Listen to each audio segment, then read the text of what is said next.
আসসালামু আলাইকুম। সারা Bangla legal chambers অনুষ্ঠানে আপনাদের সবাইকে আমন্ত্রণ জানাচ্ছি।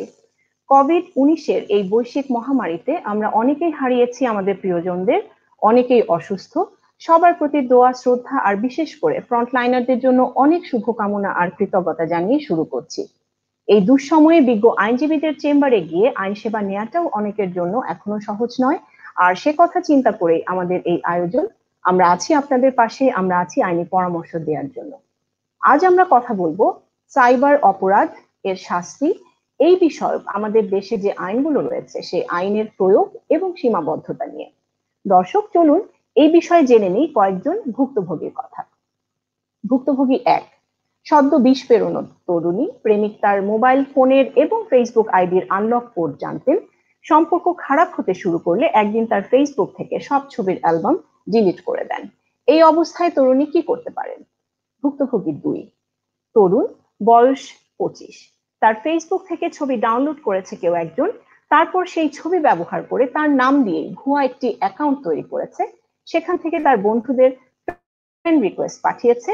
এরপর মূল অ্যাকাউন্টের মালিক সেজে লোকজনের সঙ্গে দুর্ব্যবহার করছে। লোকজন মনে করছেন ওইসব কথা সেই তরুণী বলছেন। ভুক্তভোগী 3, একজন 40 পুরুষ, বিকাশ এবং নগদ এজেন্ট। তাকে ফোন করে কেউ একজন বলেন যে তার অ্যাকাউন্ট লকড অবস্থায় আছে। আনলক করার জন্য কোড পাঠানোর পর সেই কোড জানতে চায় ফোনের অপর প্রান্ত থেকে। তিনি বিশ্বাস করেছিলেন বিকাশ অফিস থেকেই ওই কলটি এসেছে। ভদ্রলোকের খোয়া গেছে কয়েক লক্ষ টাকা।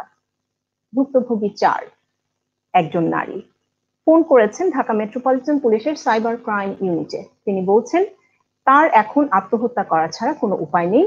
2 মাস আগে ফেসবুকে পরিচয় হয়েছে এমন একজন পুরুষ তাকে ফোনে এখন ভয় দেখাচ্ছেন।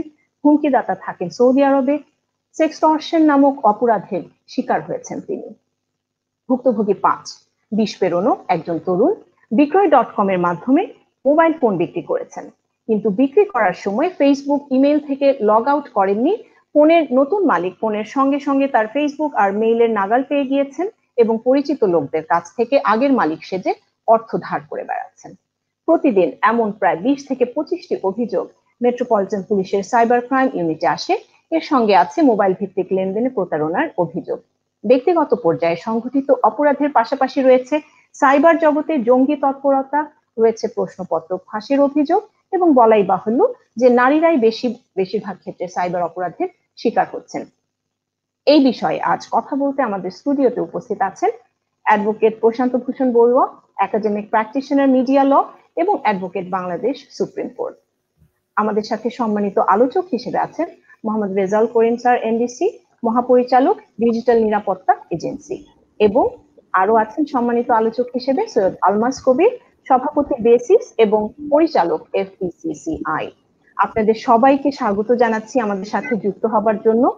প্রথমেই আমি চলে যাচ্ছি প্রশান্ত দা আপনার কাছে জানতে চাইবো, এই যে আমরা এতক্ষণ সাইবার অপরাধের কয়েকটি উদাহরণ নিয়ে কথা বলছিলাম, তো এই সাইবার অপরাধ বলতে আসলে সাধারণত আমরা কি বুঝি, এবং আমাদের দেশে যে এক্সিস্টিং আইনগুলো রয়েছে সেটা ডিজিটাল নিরাপত্তা আইন 2018 বা তথ্য যোগাযোগ প্রযুক্তি আইন 2006, এর আলোকে আপনি যদি আমাদেরকে সংক্ষেপে একটু ব্রিফলি যদি আমাদেরকে একটু বলতেন। ধন্যবাদ, শুভ সন্ধ্যা ইফাত আপনাকে এবং জনাব সৈয়দ আলমাস কবির, বেসিস সভাপতি এবং চিফ এনফোর্সার যাকে বলবো জনাব Rezaul Karim, he is the enforcer now. So আপনি যেটি বললেন এটি আসলে আমাদের দৈনন্দিন জীবনের একটি অনুষঙ্গে পরিণত হয়েছে। একটি কথা প্রচলিত আছে বহু বছর ধরে, নাও উই আর নেটিজেন্স। অফকোর্স আমরা সিটিজেনও বটে, কিন্তু এই নেটিজেন্সের ওয়ার্ল্ডে আমাদের দৈনন্দিন রুটি, ভাত বা আমরা সেটা ডাল ভাত, সেরকমই একটি ইন্টারনেটের প্রয়োজনীয়তা নিয়েই আমরা চলছি। এবং এই যে একটু আগে জনাব রেজাউল করিম তার 12 বছরের মেয়ে যেভাবে তাকে টেকনোলজি হেল্পটা করেছেন, এটি ফার্স্ট এইড, লিগ্যাল এইডের সাথে এখন হয়েছে টেক এইড, যেটি আলমাস কবির অনেক বছর ধরে তারা নেতৃত্ব দিচ্ছেন এই জাতিকে একটি টেক ফ্রেন্ডলি নেশনে রূপান্তরিত করবার জন্য। প্রবলেম যেটি হয়েছে, আমরা তো এখন অনেকেই বলি যে একটা ডেমোক্রেটিক সোসাইটিতে কিছু ডেমোক্রেটিক ডিজায়ারেবিলিটি কাজ করে। they are the actually instrumental component in a democratically desirable society. সেটি করতে গিয়ে তথ্যের অধিকার এখন মানবাধিকারের মৌলিক মানবাধিকারের সম্মান বা মর্যাদা লাভ করেছে বিভিন্ন দেশে দেশে, ইউরোপে, আমেরিকাতে তো বটে। এবং এটি করতে গিয়ে আমরা বলছি যে freedom is the hallmark of democracy. Now question is, কোন ইনফরমেশনটা আপনি হলমার্ক অফ ডেমোক্রেসি বলবেন? রাইট টু ইনফরমেশনটা, ইনকমপ্লিট ইনফরমেশন, ফলস ইনফরমেশন, যেটাকে খুব দ্রুত রিউমারে রূপান্তরিত করে ফেলা যায়। রামু, নাসিরনগর, হাটাজারি বিভিন্ন জায়গায় ঘটনাগুলো ঘটছে। এর আগে আপনার বেলজিয়ামে প্রফেটের আপনার ক্যারিকেচার নিয়ে যেটি করেছে। সো এখন একটা দিক হচ্ছে কর্পোরেট লেভেলে বা বড় লেভেলে, এমনকি আমাদের যে ফোন কোম্পানিগুলো, আমরা অনেকেই দেখবেন যে আমাদের ট্যাক্স পাই বিভিন্ন পণ্য কোম্পানিগুলোর কাছ থেকে। ওরা আমাদের ফোন নম্বরটি কোথায় পেয়েছে? আমার বাংলা লিঙ্ক বা আমার জিপির ডেটার থেকে। এখন আমি কি ফর্ম পূরণ করার সময় তাকে সম্মতি দিয়েছিলাম যে আইন শৃঙ্খলা রক্ষার প্রয়োজন কিংবা আদালতের প্রয়োজন ব্যতীত তৃতীয় চতুর্থ কোনো বাণিজ্যিক পক্ষকে আমার ফোন নম্বর দেবার জন্য কি সম্মতি দিয়েছি? দেই নাই, সাধারণতই দেই না। তো কিন্তু তারা আমাদের এই ফোন নম্বরগুলো বাণিজ্যিক উদ্দেশ্যে অন্যান্য জায়গায় ব্যবহার করছে। আমি লন্ডন আসার আগে 3-4 সপ্তাহ আগে ঢাকায় একটা ফোন কল পেলাম। বলে যে ভাই আপনি কি অমুক? আমি যে হ্যাঁ আমি অমুক, বলেন। বলে যে ভাই আপনি তো খুবই খারাপ ছাত্র। আমি হ্যাঁ হতে পারি, খারাপ ছাত্র কি বলেন তো? তো বলে যে আপনি তো ধানমন্ডি ল কলেজে গত বৃহস্পতিবার ক্লাসে আসেননি, আপনাকে বলা সত্ত্বেও। তো আমি প্রথমে ভেবেছি আমি তো ধানমন্ডি ল কলেজে কখনো ক্লাস নিতে যাইনি, আমার যাওয়ার কথাও না। কিছুক্ষণ পর দিকে আরেকজন ফোন করেছে, বলে যে আপনার তো নাম কাটা যাবে। তখন আমি বুঝলাম উনি আমাকে ছাত্র ভেবে ধানমন্ডি ল কলেজে আমি কেন ক্লাস করতে যাচ্ছি না এই জন্য ফোন করছেন। তো আমি ওনাকে বোঝানোর চেষ্টা করলাম যে আমি আপনাদের কলেজের ছাত্র নই, আমি ঢাকা ইউনিভার্সিটি থেকে পাশ করেছি বহু বছর আগে, তারপর কুইন মেরি থেকে করেছি, আপনাদের ছাত্র নই। না না আপনি আমাদের ছাত্র, আপনি বেতন বাকি আছে তো বেতন পরে দেন। তো ধরেন এটি একটু নির্দোষ উদাহরণ, এটা নিরীহ, আমার কোনো তাতে কোনো ক্ষতি হয়নি।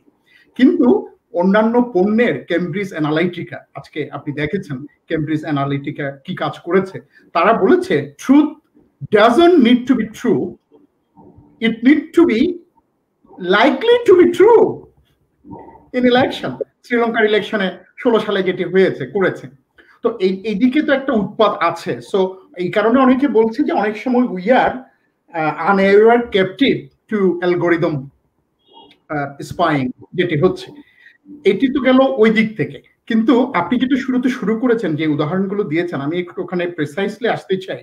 সেটি হচ্ছে সাইবার বুলিং এবং আপনার সাইবার যেটাকে আমরা বলি যে ডিসেপশন, এগুলো কিন্তু আসলে আমাদের অফলাইনের জীবনেও কিন্তু হয়ে আসছে। আমাদের যে 1800 শতকের 1900 শতকের যে পেনাল কোড, সিআরপিসি এবং অন্যান্য যে আইন, এটি কিন্তু হচ্ছে। তারপর আপনি লক্ষ্য করবেন, আমি একটা উদাহরণ দিই, টাওয়ার হ্যামলেটসের সাবেক মেয়রকে ব্রিটিশ হাইকোর্ট আনসিট করলেন এবং 5 বছর ডিসকোয়ালিফাই করলেন from holding any public office. কারণ ওই ইলেকশনের সময় দুইজন মানুষ গিয়ে দুইজন জায়গায় বলেছে যে জন বিটস যে হচ্ছে কাফের, তার বিরুদ্ধে ভোট দেওয়াটা হচ্ছে আমাদের ইমানি দায়িত্ব। হ্যাঁ, তো এখন হি ওয়াজ এ লেবার ক্যান্ডিডেট আর উনি ছিলেন। তো এখন আপনি বাংলাদেশে আপনি লক্ষ্য করে দেখবেন, আমি 2018 এটাতে আসার জন্যই সংক্ষেপে ভূমিকা হিসেবে বলছি, নির্বাচন আসলে যে পরিমাণ রিলিজিয়াস এবং রেশিয়াল হ্যাট্রেট হয় তার কোনো কিন্তু প্রতিকার নেই। বাংলাদেশের আইনের ইতিহাসে একমাত্র একটা প্রতিকার এসেছিল দেলোয়ার হোসেন সাইদি বনাম সুধাংশু শেখর হালদার মামলায় 96 সালে জুনের নির্বাচনের পরে। কিন্তু এটি এত দেরিতে এসেছিল ততক্ষণে ওই পার্লামেন্টের মেয়াদ শেষ হয়ে গিয়েছিল। এটি একটা বিষয়। তো এখন তো এজেন্সি এসছে, ডিজিটাল সিকিউরিটি এজেন্সি আসছে, এখন আরো এগুলো তড়িৎ গতিতে আগাবে, দ্রুত হবে। কিন্তু একটা বিষয় আমি এখানে দেখছি, যেমন ধরেন যে 28(1) বিশেষ করে যেটি আসছে, যে রিলিজিয়াস সেন্টিমেন্ট, ভ্যালিউস, আমার মনে হয় যে এখানে হ্যাট্রেট, হেট ক্রাইম, রেশিয়াল ক্রাইম, এই বিষয়গুলো আসতে পারে, আইনে পরে আসতে পারে, আপাতত ওনারা বিবেচনায় নিতে পারেন এগুলো। আর পার্টিকুলারলি শিশু, নারী, তাদের যে প্রিভিয়াসলি যে পরিমাণ বেডিং হয়, অনেক সময় মূলধারার গণমাধ্যমও ভিকটিমের নাম এবং কখনো কখনো ছবি শুদ্ধ দিয়ে দেয়, আবার বিবরণটা এমন ভাবে দেয় তাতে বোঝা যায়, শুধু হয়তো একটু ফেসটা মাস্ক থাকে কিন্তু এমন ভাবে বিবরণ, গ্রামের নাম, তার বাবার পেশা এমন ভাবে দেয়, তাহলে এটি আর কিন্তু এটি আনস্পটেড থাকে না। তো বিশেষ করে বাচ্চাদের ক্ষেত্রে সবথেকে, ইরফাত আপনি জানেন যে যেই অপরাধ অ্যাডাল্টের বিরুদ্ধে হয়, বিশেষ করে আপনি একটু আগে যে ভুক্তভোগীর উদাহরণ দিয়েছেন, সেই অপরাধ যদি 15 বছরের বাচ্চা বয়সের 15 বিলো 15 হয়, অফেন্সটা অ্যাগ্রাভেটেড হয়ে যায়, শাস্তির পরিমাণ অনেক বেড়ে যায়, এবং সমাজের এবং আইনের শাস্তিটা এই অপরাধীকে পারসিস্টেন্ট অপরাধী না হলেও প্রথমবারেও কিন্তু তাকে অনেক বেশি একটা বার্ডেন নিতে হয়। তো আমি মনে করি 2018 সালের যে আইনটা, এটা অনেক কিছু কভার করেছে, যদিও বড় একটা কভার করেছে কম্পিউটার থেফট। ছোট্ট একটা বিষয় আছে এখানে, একটু এক্সট্রা জুরিসডিকশনাল বিষয় আছে অন্য দেশের। এখন তো দুবাইতে বসে বাংলাদেশের কোনো গ্রামে এটি অপরাধ সংগঠিত করা যাচ্ছে এবং বাংলাদেশ থেকেও যাচ্ছে। তবে এখানে একটা বিষয় আমি দেখলাম যে যদি এরোপ্লেনে হয়, ক্রস বর্ডার হয়, আফগানিস্তানের আকাশ সীমায় অপরাধ শুরু করে ইরান পার হয়ে ইরাকে এসে শেষ করলো, আমার মনে হয় যে এগুলো এই মুহূর্তে আমাদের দরকার নাই, এগুলো হয়তো অনেক কমপ্লেক্স হবে যখন যাবে আদালতের বিবেচনার উপর। আপনার মনে আছে ইয়াহু এবং গাটনিক কেস, যে এক জায়গায় আপলোড করেছে আমেরিকায়, অস্ট্রেলিয়ায় একটা প্রভিন্সে ডাউনলোড করেছে, আবার আরেক জায়গায় এগুলোর বহু প্রিন্ট কপি বিতরণ করেছে। এটার সাথে আমাদের আইএসপি যদিও আমাদের এক্সামশন দিয়েছে এই আইনটাতে, কিন্তু একটা জিনিস সম্প্রতি আপনারা দেখবেন অস্ট্রেলিয়ায় আপনার ফেসবুককে অনেক ক্ষতিপূরণ দেওয়ার জন্য হাইকোর্ট তাদেরকে মামলায় তাদের বিরুদ্ধে রুলিং দিয়েছে। যেমন ধরেন বার্মিজ ভাষায় যে অপপ্রচারগুলো যে 69 মুভমেন্টে হয়েছিল, যে কারণে রোহিঙ্গারা এত সংখ্যা এসছে, আপনি অবাক হবেন, ফেসবুক বার্মিজ ভাষায় কালচারাল এডিটর নিয়োগ করেছে আয়ারল্যান্ড বেসড মাত্র একজন, বাংলা ভাষায় নাই। তো আমরা বিভিন্ন সময় তাদেরকে বলা হয়েছে, দেখো, what is culturally acceptable in other side of the world that might be injurious to another side of the world. তো এটি তোমরা কালচারাল এডিটিং এর একটা ব্যবস্থা রাখো। তো এখনো পর্যন্ত বাংলা ভাষায় কিন্তু তারা সেটি দেয়নি, যার ফলে আপনি লক্ষ্য করবেন ওরা প্রায় কমিউনিটি স্ট্যান্ডার্ড বলে, যেটি একটা global community standard that doesn't conform what you belong, I belong, our society belong, এটা কিন্তু এখনো হয়নি। যার ফলে অনেক ক্ষেত্রে ওরা কমিউনিটি স্ট্যান্ডার্ডের কথা বলে। আপনি লক্ষ্য করবেন মাস্ক এর বিরুদ্ধে যে প্রতিবাদটুকু হয়েছে ট্রাফালগার স্কোয়ারে, ওরা পুরো শরীর আপনার উদম রেখে বিভিন্ন মাস্ক ব্যবহার করেছে। তো সেটা তো আর বাংলাদেশে প্রতিবাদের মাধ্যম হিসেবে প্রদর্শনযোগ্য নয়, আমরা যেটাকে বলি যে পাবলিশেবল, দ্যাট ইজ নট পাবলিশেবল।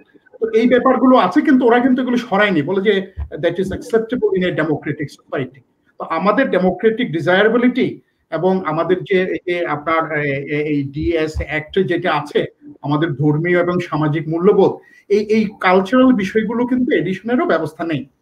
এখন আপনি যে ভুক্তভোগীর কথা বললেন, আমি একটু সরাসরি আসি। আমাদের এক্সপার্টরা আমাদের সাথে আজকে আছেন, তারা টেকনিক্যাল এবং এনফোর্সমেন্টের দিক থেকে আরো তাদের অভিজ্ঞতাগুলো শেয়ার করতে পারবেন। পরে কিউএনএ তে আমরা আরো একটু ডিটেইল করতে পারবো, আমাদের যেহেতু সময় কম। আমি শুধু একটু ছুঁয়ে যাচ্ছি বিষয়গুলোকে। তারপর আপনি লক্ষ্য করে দেখেন যে এই আপনার যারা ভুক্তভোগী পার্বতীপুর থেকে, তিনি অনলাইনে আমাদের ডিজিটাল সিকিউরিটি এজেন্সিকে অভিযোগ দায়ের করতে পারছেন কিনা। কারণ ফরিদপুরের একটি ঘটনা আমি জানি, বিবিসি মিডিয়া অ্যাকশনের একজন সিনিয়র কর্মীকে বলেছে, আপনি অনলাইনে অভিযোগ করেছেন, হবে না, আপনি প্রিন্ট আউট নিয়ে কাগজপত্র নিয়ে আসছেন। তো উনি বললেন যে ভাই অনলাইনে তো দেওয়ার ব্যবস্থা আছে। বলে যে না, অনলাইন হবে না, আপনি যা করেছেন সব প্রিন্ট আউট নিয়ে আসেন, না হলে আপনার সাথে আমরা আপনাকে সেবা দিব না। তো এখন ধরেন সে পেয়েছে, কিন্তু পার্বতীপুর থেকে অন্য জায়গা থেকে যে মেয়েটি বা মেয়ের পরিবারটি ভিকটিম, তার পক্ষে কিন্তু 15 মাইল দূরে থানায় আসাটাও মুশকিল, কারণ তাকে পাহারা দেয়, পদে পদে তার উপর হামলা করে। অনেক ঘটনা দেখবেন মাকে, বাবাকে, ভাইকে আক্রমণ করেছে। তো এটা ডিজিটালি প্রতিকারটি, অভিযোগটি নেওয়া হচ্ছে কিনা এবং তদন্তটি অন্তত প্রাইমারি ফেসি প্রুফ যেটা আমরা বলি, এটা কিছুটা ডিজিটালি করে ফেলা যাচ্ছে কিনা। এটি যদি হয় তাহলে বোধহয় আমাদের অনেক বড় আগানো যাবে, আগাতে পারবো। আর এগুলো সবই ফৌজদারি অপরাধ, সাইবার ক্রাইম ট্রাইব্যুনাল আলাদা করে হয়েছে, সেটি একটু স্পিড আপ করবে। তবে প্রচলিত আদালতেও এই বিষয়গুলো একটা ট্রেনিং এর ব্যাপার আছে। আমি যেটি বোধ করেছি, আমাদের আইনজীবী, আমাদের এসআই এন্ড অ্যাবাভ ইকুইভ্যালেন্ট র্যাঙ্কের পুলিশ অফিসার, তাদের বোধহয় একটু আরো ট্রেনিং এর দরকার আছে। এটি শুধু কিন্তু পদ্ধতিগত ট্রেনিং নয়, সাক্ষাৎ ট্রেনিং, মানসিক ট্রেনিং ও দরকার আছে, প্রণোদনা আছে। জি, প্রশান্ত দা, আমি একটু ইন্টারাপ্ট করছি, সরি। সেটা হচ্ছে অ্যাপ্লিকেশনস বা কি ধরনের প্রসিডিউরাল স্টেপস এর ভিতর দিয়ে যাচ্ছে, ওটা মনে হয় আমরা আগে যদি শুনে নেই। আমি রেজাল্ট করিম স্যারের কাছে যাই, আমি আপনার কাছে পরে আবার আসছি, কারণ আমাদের এই আলোচনাটা তো চলবে, এবং আমি যেটা রাইট, এটা চলবেই। হ্যাঁ, সো এটা আমি আপনার কাছে আবার আসছি। আমি একটু স্যারের কাছ থেকে একটু জেনে আসি, যেহেতু আপনি এই বিষয়টাই ফোকাস করছিলেন, যে আসলে স্যার আপনার কাছে জানতে চাইবো যে সাইবার অপরাধগুলো যেগুলো হচ্ছে, এই ক্ষেত্রে আপনাদের প্ল্যাটফর্ম থেকে ভুক্তভোগীরা কি কি ধরনের সাপোর্ট পেতে পারেন, এবং আপনাদের কাজের পরিধি নিয়ে আপনি যদি স্যার কিছু আমাদের সাথে শেয়ার করেন। ধন্যবাদ ব্যারিস্টার ইফাত। আমি ধন্যবাদ জানাচ্ছি সারা বাংলার কে, যে এরকম একটি প্ল্যাটফর্মে, একটা ফোরামে কথা বলার সুযোগ করে দিয়ে। আসলে এই বিষয়গুলো খুব বেশি আলোচনা হওয়া উচিত, কারণ আমরা তো আমাদের জীবনটা এখন দুটো ভাগে ভাগ হয়ে গেছে। সেটা হলো, একটা হলো অফলাইন, একটা হলো অনলাইন। তো অফলাইনে আমরা যখন থাকি, তখন আমাদের সিকিউরিটি নিয়ে আমরা এক ধরনের চিন্তা থাকে। আমরা আমাদের ফিজিক্যাল সিকিউরিটি নিয়ে কথা চিন্তা করি, সেটা জানি, আবহমান কাল থেকে আমাদের সেই ব্যবস্থা রয়েছে। তো এখন আমরা যখন অনলাইনে, এখন তো অনলাইনেই থাকি বেশি আমরা, যখনই অনলাইনে চলে যাই তখনই আমাদের লাইফটা ভার্চুয়াল লাইফে চলে যায়। অতএব সিকিউরিটির বিষয়টাও অন্য জায়গায় চলে যায়, অর্থাৎ আমাদের সাইবার সিকিউরিটির ব্যাপারটা আসে। তো মানে এই ফোরামে আমি বলতে চাই যে আমাদের ডিজিটাল বাংলাদেশ যখন এটা ঘোষিত হলো, তারপরে থেকে কিন্তু আমরা খুব দ্রুত গতিতে এগিয়েছি। তো এই দ্রুত গতিতে এগিয়ে যাওয়ার ফলে যে একটি জিনিস পাশাপাশি থাকতে হয়, একটা হাইওয়েতে গাড়ি চলতে গেলে যে তার কিছু নিয়ম কানুন জানতে হয়, তো সেগুলোর বিষয়গুলো যে আমরা সাইবার হাইওয়েতে আমরা খুব জোরে এগিয়ে গেছি। তো এইটার সিকিউরিটি বিষয়টা সারা বিশ্বেই খুব আলোচিত, খুব একটা কনসার্ন। তো সব দেশেই cyber security law, cyber security policy, strategy এগুলো হয়ে তারা কাজ করছে। এর পিছনে প্রচুর বিলিয়ন বিলিয়ন ডলার খরচ হচ্ছে এগুলোকে মোকাবেলা করার জন্য। তো আমি ঘুরে আসি বাংলাদেশের ক্ষেত্রে, যে আমাদের 2006 সালে যে আইসিটি অ্যাক্ট হয়েছে, সেখানেও কিন্তু কিছু শাস্তির বিধান আছে, সবকিছুই ছিল। সেগুলো আবার 9 সালে 13 সালে অ্যামেন্ডেড হয়েছে। এরপরেও যেহেতু আমরা ডিজিটাল সেক্টরে প্রচুর এগিয়েছি, তখন আমাদের আমাদের যে পেশাজীবী, তারপরে আমাদের আইনজীবী প্লাস সাংবাদিক সবাই কিন্তু এক সময়তে কথা বলতে আরম্ভ করলেন যে আমাদের আলাদা ল দরকার, আমাদের আদালত দরকার। তো সেইটারই মানে ফলশ্রুতিতে কিন্তু 2018 সালে ডিজিটাল সিকিউরিটি অ্যাক্ট, যেটা অন্যান্য দেশে সাইবার সিকিউরিটি অ্যাক্ট বলা হয়, তো এটা পাস হলো। এখানে কিন্তু খুব সাইবার স্পেসের যে অপরাধগুলো মোটামুটি সব কভার করা হয়েছে, খুবই ভালোভাবে কভার করা হয়েছে। যদি এটা ভালো করে দেখা যায় যে এখানে কোনো অপরাধ করেই কেউ পার পাবে না এই আইনের থেকে। তখন কথা হলো যে আইন করা হলো, আইনে বলে দেওয়া হলো এটাকে ইমপ্লিমেন্ট করার জন্য একটা এজেন্সি থাকবে, সে ডিজিটাল সিকিউরিটি এজেন্সি থাকবে। তো এজেন্সিটাও প্রতিষ্ঠা করা হলো।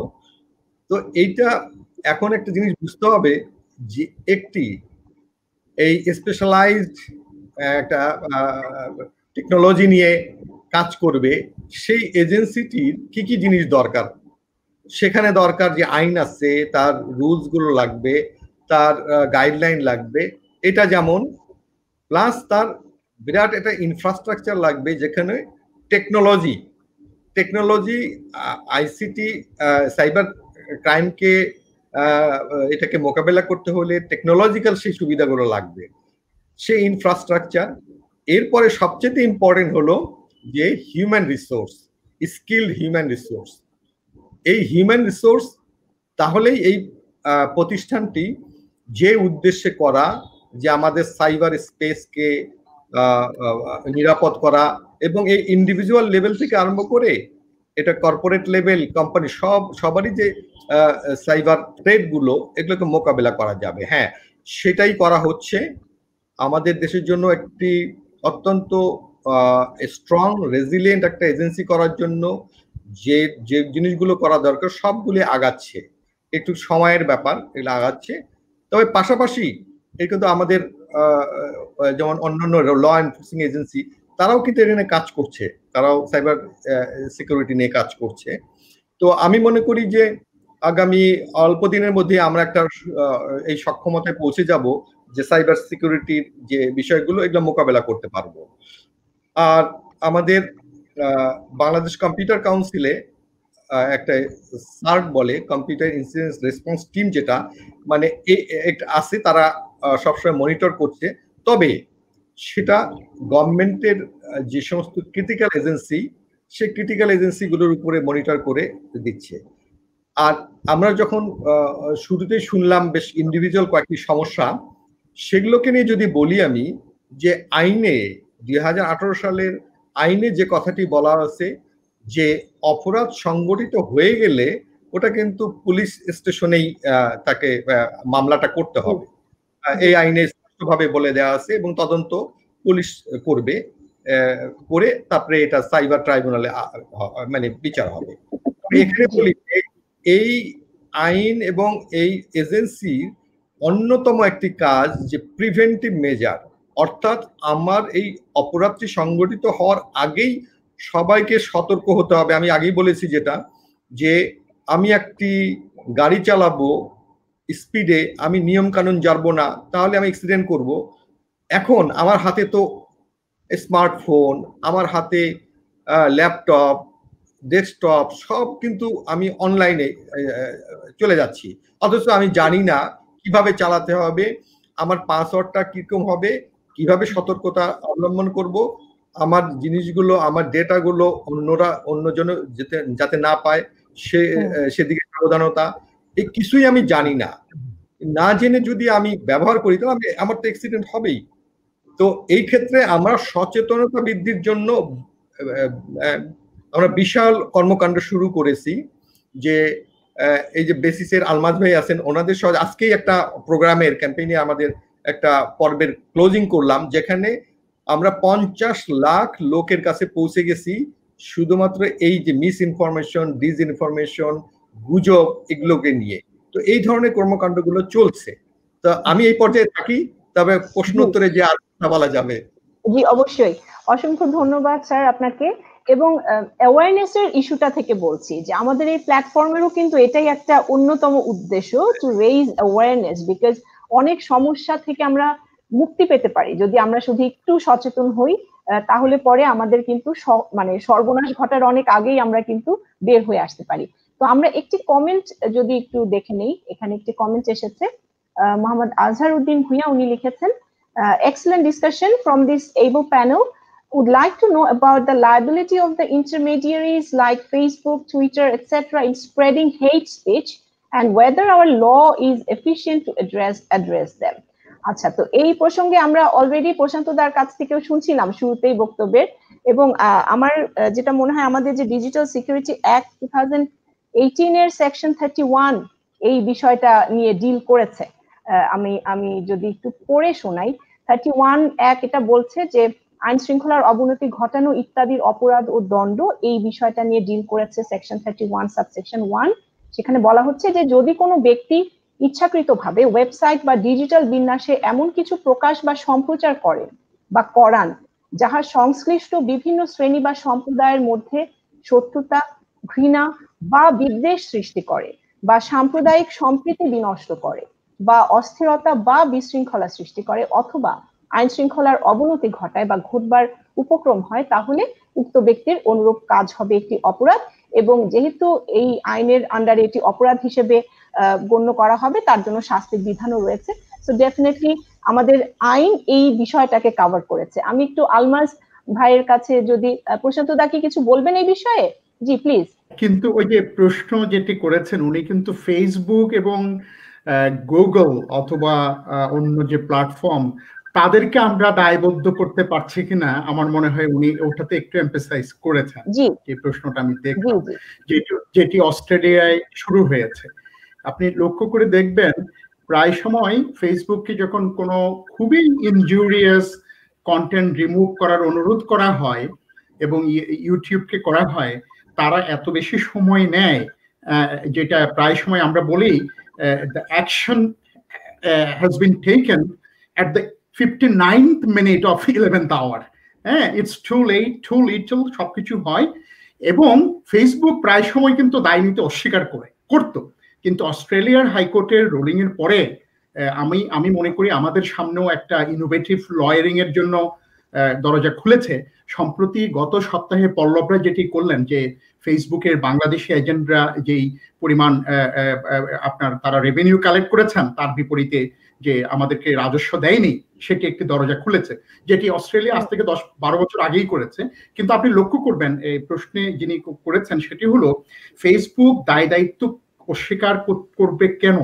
তার প্ল্যাটফর্ম ব্যবহার করে যদি 50টা মানুষ মারা যায়, তার প্ল্যাটফর্মের অপব্যবহার কেন? আমরা যেটাকে বলি যে রিউমার ওয়াজ ওয়েপনাইজড, অ্যাটম বোমা যেমন ওয়েপনাইজড করা যায়, অন্য অস্ত্র যেমন যে রেজাউল ভাই যেটি বললেন যে চিফ এনফোর্সার, একটা বড় গাড়ি লরিকে যেমন আপনি এটাকে ওয়েপনাইজ করতে পারেন, টুইন টাওয়ারকে তো বিমান ওয়েপনাইজ করা হয়েছিল, তেমনি এই গুজব, মিস ইনফরমেশন, এটি কিন্তু ওয়েপনাইজ করে বড় ধরনের ক্ষয়ক্ষতি কিন্তু হওয়ার কিন্তু রেকর্ড আমাদের আছে। সেই ক্ষেত্রে ফেসবুককে যখন বলা হয়েছিল, আমার 2012 সালেরটা তো মনেই আছে, সেপ্টেম্বরে 29শে সেপ্টেম্বরে ফেসবুক এত বেশি সময় নিয়েছে রেসপন্ড করতে, এবং ইউটিউব এত বেশি সময় নিয়েছে, কোনো কোনো ক্ষেত্রে ওরা অস্বীকারও করেছে। এই যে ওই দায়বদ্ধতার জায়গাটায় আমরা বোধহয় যেতে পারি, এবং আরেকটু আইনকে আমরা আরেকটু সম্প্রসারণশীল করে সেই জায়গায় তাদের দায় দায়িত্বটা আরো বেশি বোধহয় আমরা একটু আপনার এক্সপান্ড করতে পারি, এই সুযোগ আছে। আচ্ছা, জি থ্যাংক ইউ। জি থ্যাংক ইউ। আমি যেটা বুঝলাম আপনার এবং প্রশ্নটা থেকেও, যে উনি আসলে ফেসবুক বা টুইটারকে মাধ্যম হিসেবে ব্যবহার করে যখন এই হেট্রেড গুলো ছড়িয়ে দেওয়া হয়, তখন কোনো কি ফিল্টারিং এর ব্যবস্থা আছে কিনা, মানে ফেসবুক বা টুইটার থেকে বা এই ধরনের সামাজিক যোগাযোগ মাধ্যমগুলো কি তাদের লায়াবিলিটি থেকে নিজেদেরকে এক্সক্লুড কিভাবে করে? কারণ তাদের তো কিছু না কিছু একটা ফিল্টারিং এর একটা সিস্টেম থাকা উচিত ছিল, কারণ এই জিনিসগুলো তো অনেক মানে বিধ্বংসকারী স্টেপ এক একটা। তো এই বিষয়ে আমি রেজাল্ট করিম স্যারের কাছেও একটু জানতে চাইবো পরে। তার আগে আমি একটু মানে ওনার কাছে আমি যেটা জানতে চাইবো যে স্যার, আমাদের এই বিষয়ে একটা তো, কারণ ডিজিটাল যখন আমরা বলি, এটা তো আসলে একটা সাইবার ওয়ার্ল্ডটা কিন্তু ইন্টারন্যাশনাল পার্সপেক্টিভ থেকে আমাদেরকে চিন্তা করতে হবে। আমরা তো তখন আর শুধু আমাদের দেশের মধ্যে না, একজন সেই বিশ্বের এক প্রান্ত থেকে আরেক প্রান্তে বসে, মানে আরেক প্রান্তের আরেক দেশের কোনো একজনের হয়তো ক্ষতি করে দিল, বা দেশেরও ক্ষতি করে দিতে পারে, অনেক কিছু করে দিতে পারে, কারণ ওয়ার্ল্ডটা এখন এতটাই ছোট হয়ে এসেছে because of this digital platform.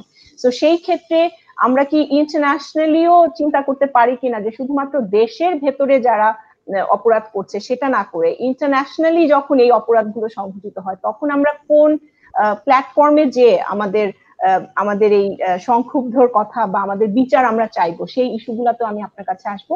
আলমাজ ভাইয়ের কাছ থেকে একটু ঘুরে আসি। ভাইয়া, আপনার যে সেক্টর আপনি আছেন, আপনি বেসিসে আছেন, আপনি প্রেসিডেন্ট হিসেবে ওখানে আছেন, এবং আপনাদের এন্ডে আসলে সাইবার অপরাধগুলো আপনাদেরকে কিভাবে এফেক্ট করছে, এবং কি ধরনের অপরাধগুলো আসলে আপনারা ফেস করছেন, এবং কোন কোন ক্ষেত্রে আপনারা এফেক্টেড, এই বিষয়গুলো যদি আপনি আমাদের সাথে শেয়ার করেন। অনেক ধন্যবাদ। প্রথমেই সাধুবাদ জানাচ্ছি যে এরকম একটি সাবজেক্ট নিয়ে আলোচনা করার জন্য। যখন আমরা ডিজিটাল বাংলাদেশের দিকে এগোচ্ছি এবং আমরা নিজেদেরকে ডিজিটাল সিটিজেন হিসেবে মানে দাবি করছি, এবং শুধু দাবি না, পরিণত হয়েছে। গত 7-8 মাসে তো আমরা দেখেইছি খুব ভালো করে যে প্রতিটা পদে, জীবনের প্রতিটি স্তরে কিন্তু আমরা টেকনোলজি ইউজ করেছি, ইন্টারনেট ইউজ করেছি। এই মুহূর্তে আমরা যে কথাগুলো বলছি সেটাও আমরা ইন্টারনেট ইউজ করেই করছি। সো এখন আমরা সত্যিকারই ডিজিটাল সিটিজেন, সো এটা অস্বীকার করার কোনো কারণ নেই। এবং আগে হয়তো আমরা নেটিকেট শিখেছি নেটিজেন হিসাবে, এখন আসলে ডিজিটাল সিটিজেন হিসাবে ডিজিটাল হাইজিন শিখতে হবে।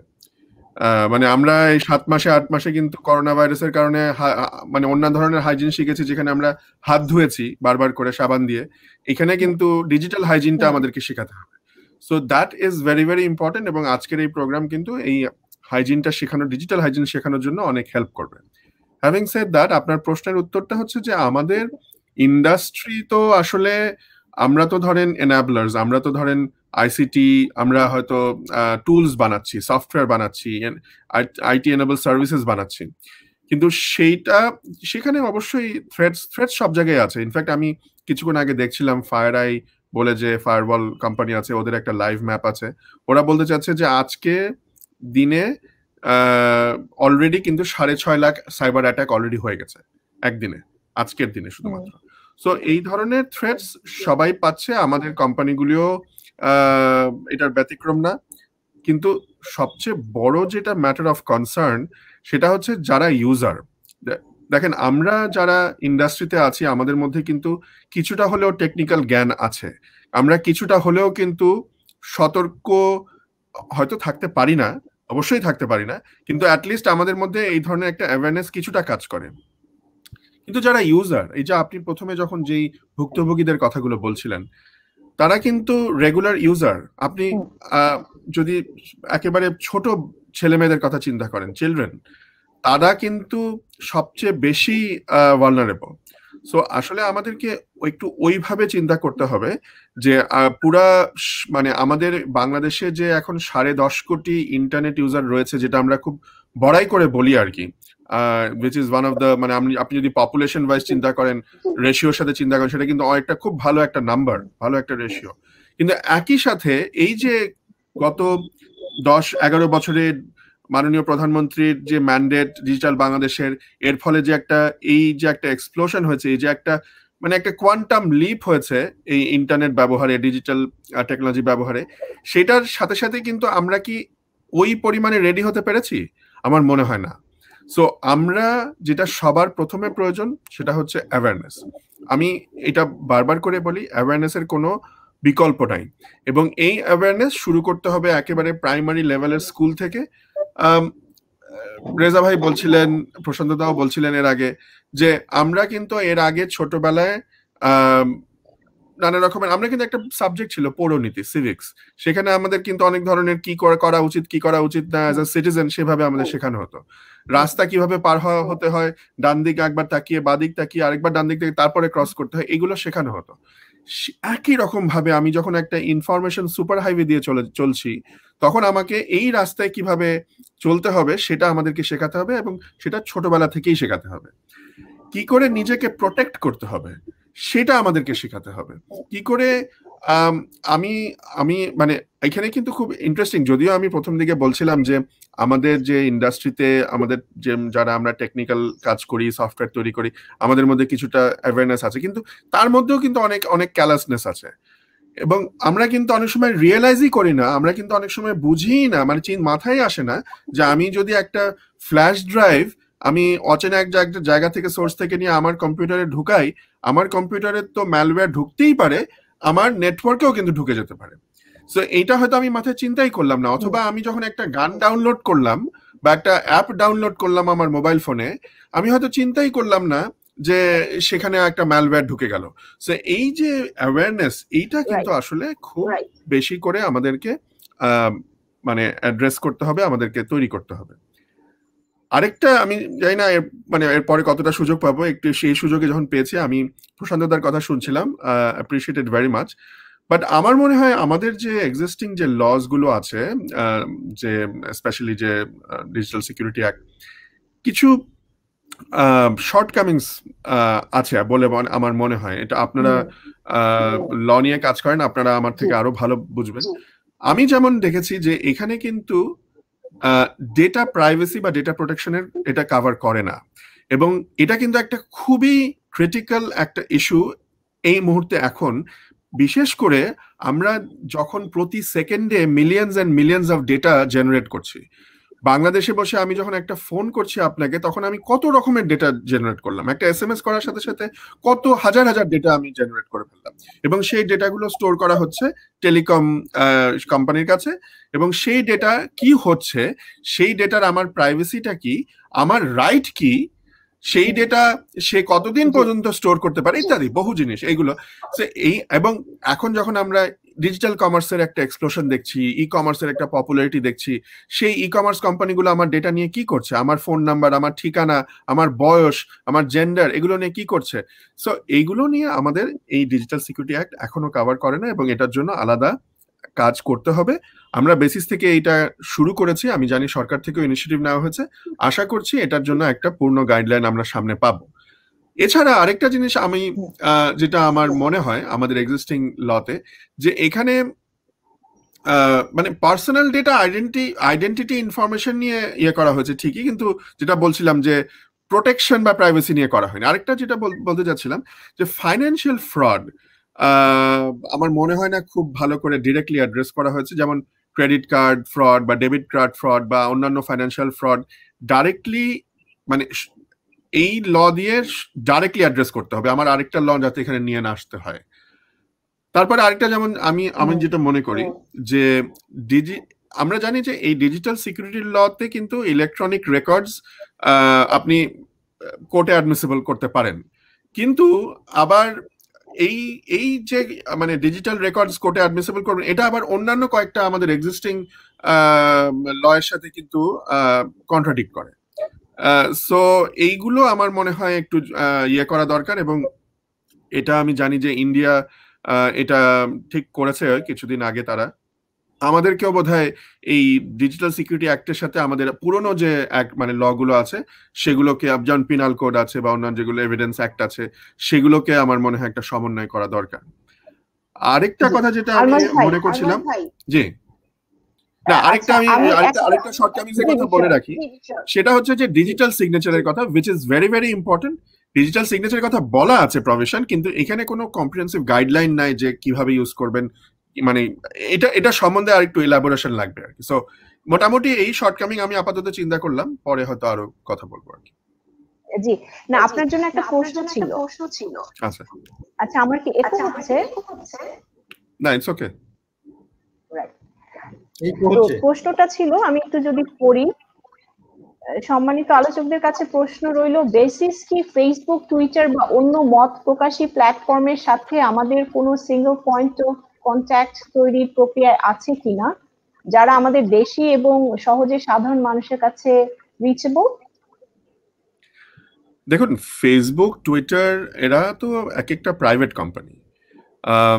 এরা যদি বাংলাদেশে অফিস না খোলে তাহলে এটা সম্পূর্ণ তাদের প্রেরোগেটিভ, কিন্তু বাংলাদেশের সরকার যদি, যেমন এর আগে প্রশান্তদা বলছিলেন যে তাদেরকে লায়াবল করা যায় কিনা, অস্ট্রেলিয়ার একটা উদাহরণ দিয়েছেন, সেই রকম কোনো স্টেপ নেয় সেটা আলাদা কথা, কিন্তু আদারওয়াইজ আমরা তো ওইভাবে কোনো তাদেরকে ওইভাবে মানে ধরতে পারি না, রিচ করতে পারি না। তবে একটা ভালো জিনিস হলো যে ফেসবুক সম্প্রতি একজনকে অ্যাপয়েন্টমেন্ট দিয়েছে বাংলাদেশের জন্য, যে বাংলাদেশের সাথে লিয়েজ করছে, বাট নট নেসেসারিলি সবকিছু নিয়ে।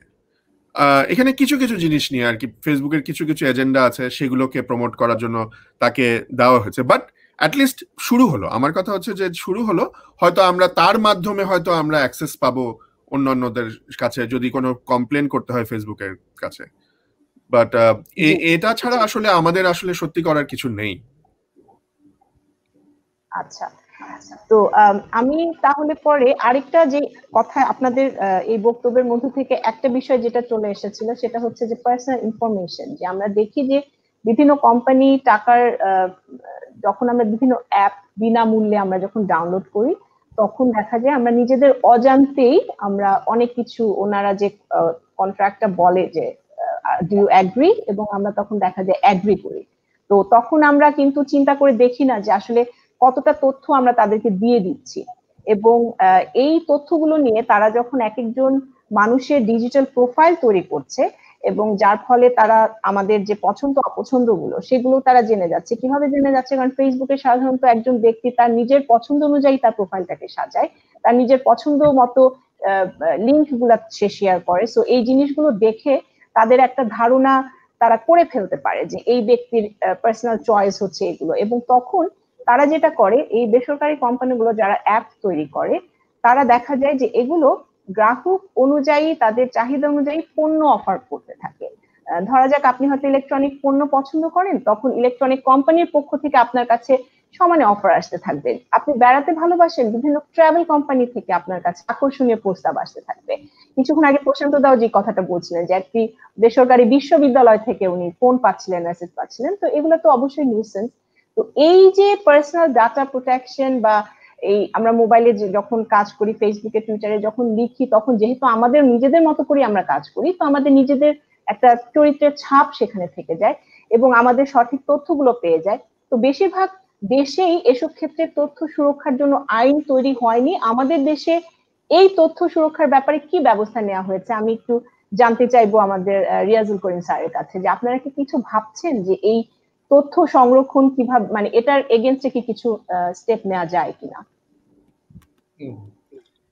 সঠিক বলেছেন যে এখন তথ্যই হচ্ছে সম্পদ, আর এই তথ্য নিয়ে ব্যবসা হচ্ছে, এবং আমাদের বর্তমান সময় এবং সামনের সময়গুলো এই তথ্য নিয়েই, কিন্তু ডেটা নিয়েই আমাদের সব কাজ করতে হবে।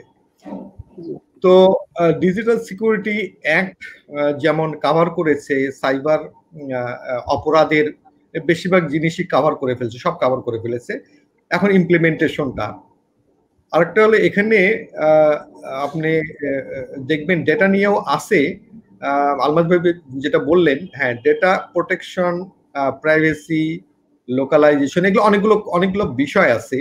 সেগুলো নিয়ে সরকার প্রাইভেট সেক্টরে যেমন যে বেসিসে ওনারা আলোচনা করেছেন, সরকারের পক্ষ থেকেও কিন্তু ডেটা প্রোটেকশনের ব্যাপারে তৈরি করা একটা আইন যে প্রয়োজন সেটা অনুভব করা হয়েছে, এবং সেটার প্রস্তুতি চলছে। অতএব এই সেক্ষেত্রেও আমরা একটা ভালো আইন সামনের দিকে পাবো, যেটা কম্প্রিহেন্সিভ আইন হবে। যেটা আলমাজ ভাই বলেছেন যে এর মধ্যে আমরা একটা যদি ইন্ডিভিজুয়ালকে ধরি, তার যেমন ডেটার মূল্য আছে, তেমন ভাবে একটা কোম্পানি এন্টিটি, একটা বিজনেস এন্টিটি, তার ডেটা তার আরো কিন্তু মূল্যবান।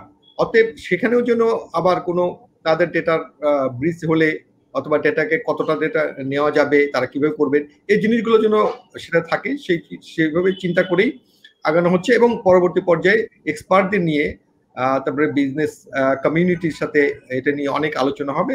মানে একটা আইন ফাইনালাইজ করতে যে জিনিসগুলো লাগে সেগুলো সবগুলো হওয়ার পরে একটা আইন হবে। আইনের দিক দিয়ে কিন্তু আমরা পিছিয়ে নেই। আমরা যদি এই সাইবার সিকিউরিটি আইন, যেটা ডিজিটাল সিকিউরিটি অ্যাক্ট বললাম, এই যে আপনি জাপানেও কিন্তু 2014-তে ওরা আইন করেছে, মালয়েশিয়াতে ওরা অনেক আগে শুরু করেছে আইন করতে অনেক খুব বেশি আগে করেনি। তো এই দিক দিয়ে আমরা কিন্তু আইনের দিক দিয়ে খুব একটা পিছিয়ে নেই। তো এখানে একটা ব্যাপার, যে ইন্ডিভিজুয়াল যে প্রবলেমগুলোর কথা বলা হলো, আমরা কিছু কিছু সার্ভিস যেগুলো কম্পিউটার রিলেটেড, ডিভাইস রিলেটেড, এগুলো জিনিসগুলো সার্ভিসের জন্য আমাদের 333-তে যদি কেউ কল করে, সেখানে 104-এ আমরা ডিজিটাল সিকিউরিটি এজেন্সির পক্ষ থেকে এই সার্ভিসগুলো দিব, যে কোনো সাইবার রিলেটেড যে কোনো সমস্যা। এবং অপরাধ সংগঠিত হয়ে গেলে কিন্তু তাকে থানায় যেতে হবে, এটা কিন্তু এখানে কোনো ভুল নেই, তাকে থানায় যেয়েই কমপ্লেনটা করতে হবে। কিন্তু অন্যান্য সমস্যাগুলো কিন্তু 333-তে করতে পারে, তার মধ্যে আমাদের কাছে চলে আসবে। এই ইনফরমেশনটা আমি এই ফোরামের মাধ্যমে সবাইকে জানিয়ে দিচ্ছি। আর আরেকটা জিনিস হলো, তার বারে বারে একটা কথা আসছে যে আমাদের জানতে হবে যে আমি যে জিনিসটি ব্যবহার করব। আজকে অনেক মেয়েরা, অনেক ছেলেরা এই ফেসবুক, ইউটিউব নিয়ে তারা ব্যবসা করছে, কিন্তু ভালো ব্যবসা করে তারা আয় করছে, তারা স্বাবলম্বী হচ্ছে।